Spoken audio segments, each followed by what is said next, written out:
वालेकुम। आप पहले इस वीडियो को देखिए कि किन लोगों पर मुसीबत आती है। क्या सही मीनुल कादिर साहब ने बता रहे हैं। बहुत ही खूबसूरत बयान करते हैं ये। मुसीबतें किस पर डालता है, अल्लाह तकलीफें किस पर डालता है। तो मेरे आका अलैहिस्सलाम ने फरमाया सबसे बड़ी आजमाइश और मुसीबत अगर किसी पर आती है तो वो पहले अंबियाए किराम पर आती है। अंबिया से बढ़कर कोई मुसीबत में नहीं रहता। हम लोग किसी पर मुसीबत देखते हैं तो बोलते ओ ये तो इसको किए की सजा मिल रही। अगर किसी को कोड़ हो जाए पहले अंबियाए किराम पर आती है। अंबिया से बढ़कर कोई मुसीबत में नहीं रहता। हम लोग किसी पर मुसीबत देखते हैं तो बोलते ओ ये तो इसको किए की सजा मिल रही। अगर किसी को कोड़ हो जाए, कोई कोड़ी हो जाए, कोड़, किसी को जुजाम हो जाए, कोई नाबीना हो जाए, अंधा हो जाए, तो लोग उसके बारे में मजहबी महफिलों में भी डिस्कस करते हैं कि उसको उसके किए की सजा मिल रही है। अल्लाह से माफी मांगो ना कहा करो। उसकी वजह यह है अगर वो मोमिन है, अगर वो मोमिन है और कोड़ी हो गया, जुजामी हो गया, है मुसलमान, तो अल्लाह तबारक व ताला उन लोगों को उस वक्त जन्नत में दाखिल फरमाएगा अभी तक लोग कब्रों से कुछ उठे होंगे, कुछ उठने वाले होंगे, उससे पहले अल्लाह उनको जन्नत में दाखिल फरमाएगा। मैं अभी हदीस पढ़ूंगा उस पर आपके सामने। इसलिए किसी मुसलमान की तकलीफ पर कोई डिस्कस ना किया करें। किसी मुसलमान की मुसीबत पर कोई, कुछ लोग नाबीना होने पर भी कोई अंधा हो गया, अच्छा था अंधा हो गया, उस पर मजाक उड़ाते हैं। मजहबी हलकों में बाज़ाब्ता स्टेजों पर मजाक उड़ाया गया उन बुजुर्गों का जिनको आखिरी उम्र में लंबी उम्र होने की वजह से या ज़ौफ होने की वजह से आंखों की बीनाई चली गई थी। क्या क्या उनको नाम दिए गए।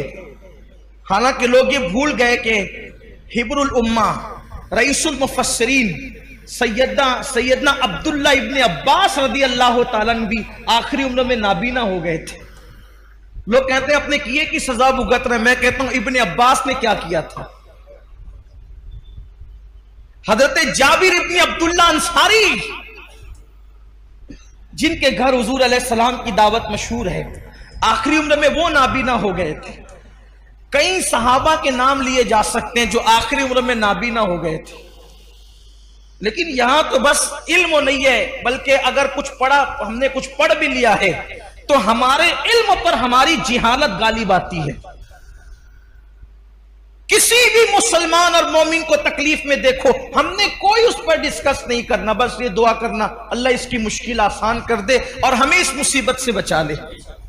जो लोग नाबीना हो जाएं और मुसलमान है, जो नाबीना हो जाए मुसलमान है, या पैदाइशी नाबीना हो या बाद में अंधे हो जाए बुढ़ापे की वजह से या किसी मर्ज की वजह से, किसी तकलीफ की वजह से, उनके लिए बशारत यह है कि औरों के लिए अल्लाह तबारक व ताला कभी कभी तजल्ली फरमाएगा, यानी कभी कभी पर्दे उठा करके उनको अपना दीदार कराएगा। लेकिन जो नाबीना हो गए थे अल्लाह फरमाएगा मैंने तुमसे आंखें छीन ली थी और तुमने उस पर सब्र किया था, अब जब तक तुम चाहते रहोगे मैं तुम्हें दीदार अता करता रहूंगा।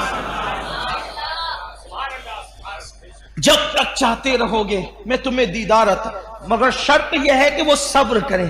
देखो मुसीबत आए तो सब्र शर्त है। मुसीबत, जो मुसीबत में वाहवेला करे नाकाम है, मुसीबत में शिकवा करे नाकाम है, मुसीबत में शिकायत करे नाकाम है, लेकिन जो सब्र करे, सब्र असल चीज है। सब्र, सारे इनामात उस वक्त मिलेंगे जब वो सब्र करे। आका अलैहिस्सलाम ने फरमाया सबसे ज्यादा मुसीबत नबियों पर आती है, फिर जो नबियों से करीब होते हैं उन पर आती है, फिर जो उनसे करीब होते हैं उन पर आती है। यानी मुसीबतें हैं किसके लिए, बल्कि एक हदीस पाक ये भी है, अल्लाह के रसूल अलैहिस्सलाम वुजू कर रहे थे। यहां पर थोड़ा इश्क रसूल का बाब भी खुलेगा, वाह होगा, इश्क रसूल का बाब भी वाह होगा, और हम देखेंगे कि हम में कौन आशिक रसूल है। हुजूर अलैहिस्सलाम वुजू फरमा रहे थे और पानी हुजूर अलैहिस्सलाम के वुजू का ढलान की तरफ बह रहा था।